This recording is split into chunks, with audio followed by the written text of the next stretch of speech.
So I got some time to look at this stuff here. We got Assassin's Creed Mirage, a return to the roots. Probably some developer thing. Gonna find out. That was real quick. That was real quick and flashy. You gotta give me a second. You gotta give me a second. Man, okay. Real quick.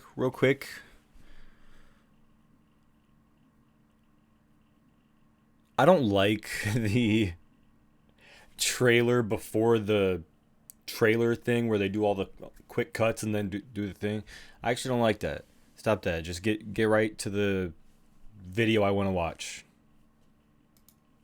Opportunity to work on the next game of the series, we sat down with the rest of the core team and asked ourselves, as fans, what kind of Assassin's Creed game we'd most want to play. Many of us felt the desire, which is a great question to ask. If you're making anything that has an established something already, you need to ask yourself, and you're working on it, you need to ask yourself, what are the core pillars of this thing?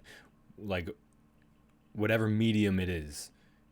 In video games, yeah, like what kind of game like this do you want to play? What kind of Assassin's Creed game? Like, while you're playing, be like, Assassin's Creed, what is that?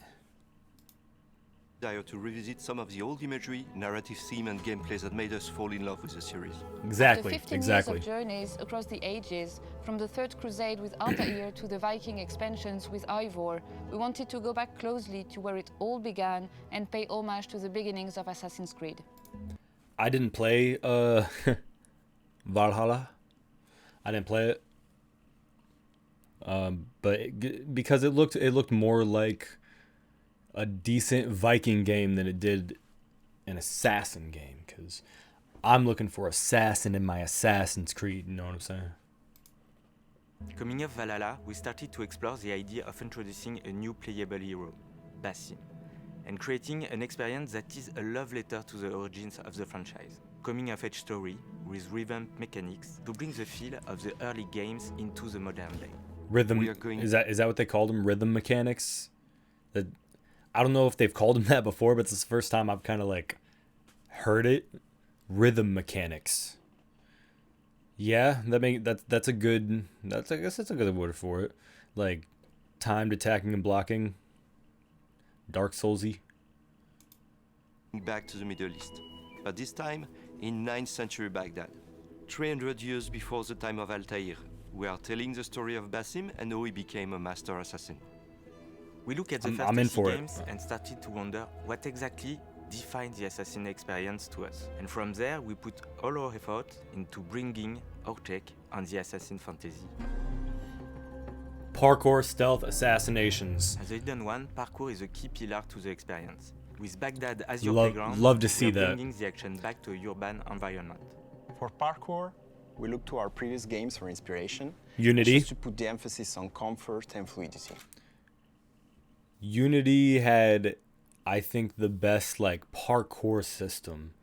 It was really fun and fluid. I liked it a lot. So hopefully they take like, you know, some taste out of there, because everything right now it's too easy to climb on everything. Like almost every surface, you're like, I can get up that. I can definitely get up that. So he like he grabs onto a grain of sand sticking off on a wall. It's wild. In Mirage, parkour is easy to learn and to master. Our approach is closer to the Ezio game. Easy to learn, hard to master. That's what you want. Close to what? Ezio? Where it's all about keeping the flow and the momentum going. Momentum is good. Centered around vertical. Start slow, build up the speed, so that when you fuck up, you be like, ah shit, okay, here we go. We have the corner swing, the ability to vault over objects, elevators to quickly reach high ground. Yeah, that's been in there. It's been there. Such as the pole vault, allowing you to cross large gaps between two rooftops. Of course. I mean that's cool. It's just an animation to get across a specific area. It's not really a tool in your tool belt, you know what I mean?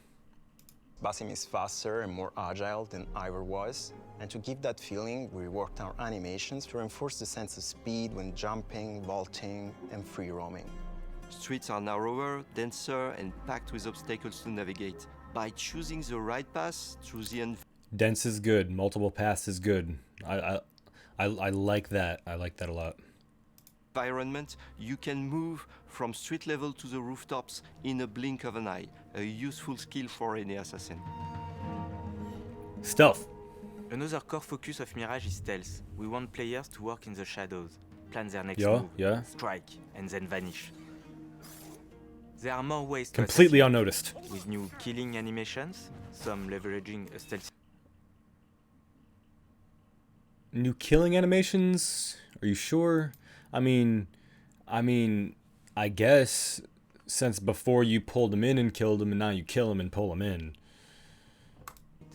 with new killing animations, some Yeah. leveraging a stealthy I approach. mean, every new Assassin's Creed game has new killing animations. I mean, I would hope you have new killing animations in your brand new game.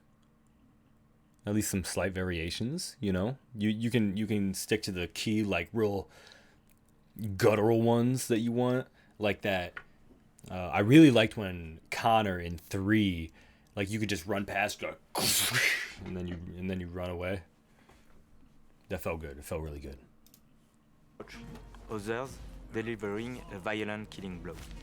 We also have direct throwbacks to the first games with moves like the bench assassination that you might recognize from AC2. That's not a bench or the kill assassination. from the rooftop guard. He had to stand up and stab him.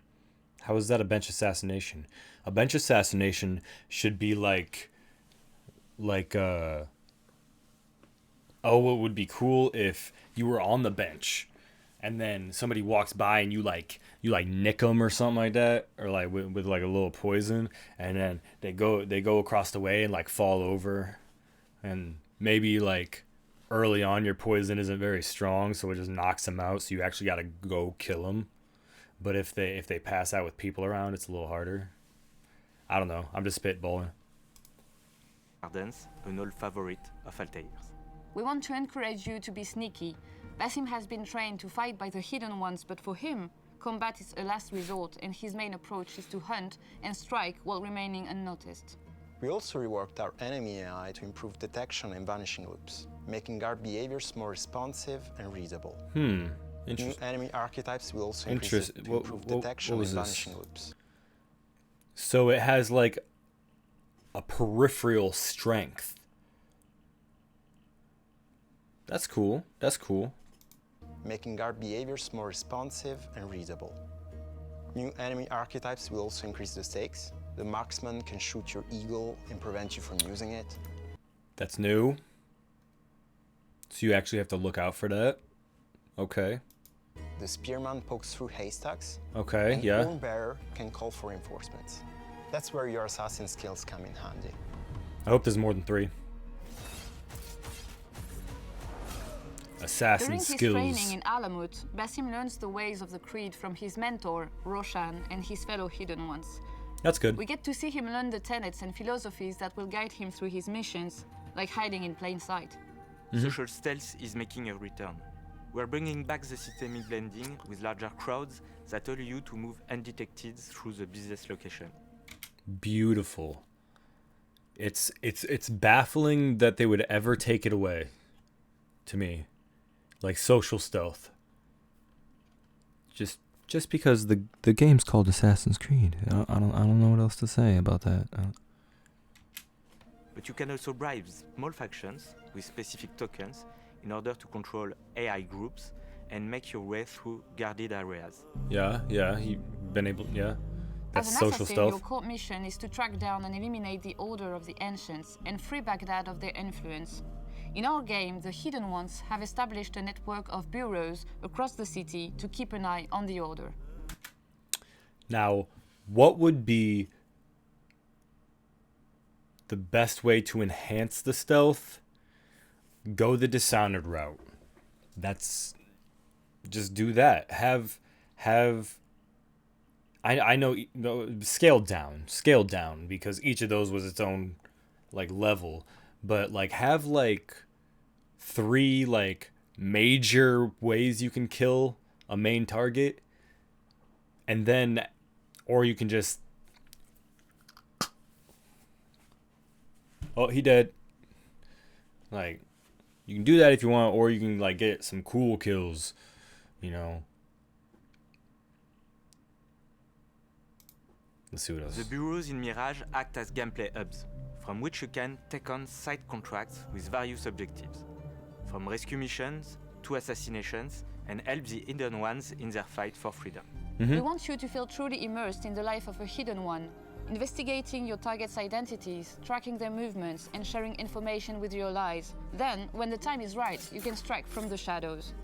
That's the same exact one they used, but just from the other angle. Log in Mirage. And with our black box missions, we give you the freedom to approach key assassination missions however you see fit.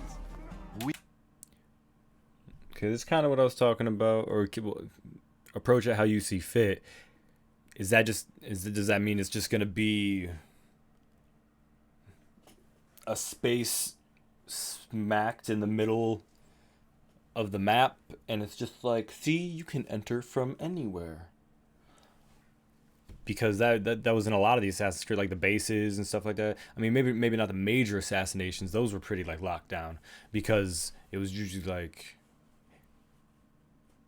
assassinations were usually like real people.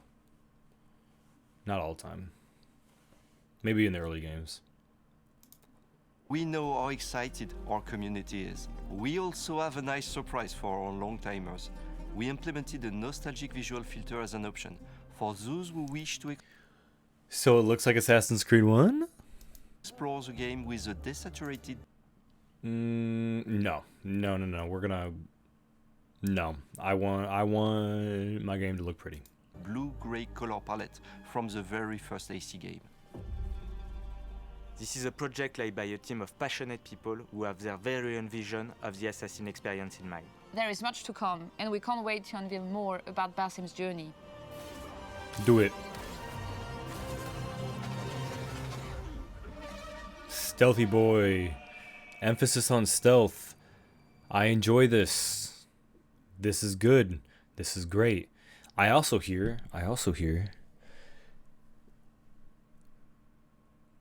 I can't confirm, but I hear this game is gonna be $50.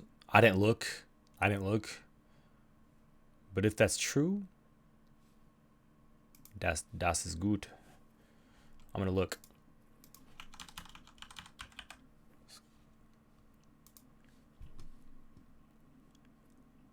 How much money's?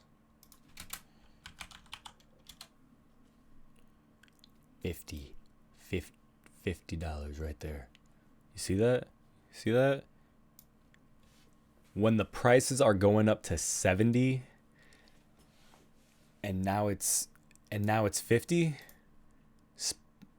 splendid. That is a great incentive for me to want to get this. Even if it's like a 10-hour campaign, a $50 game right now is cool as fuck. So cheap. It's not cheap, but that's cool. I like that they're doing that. I think it's a really good idea. But yeah, I'm probably gonna play this one. I'm probably gonna play this one for sure.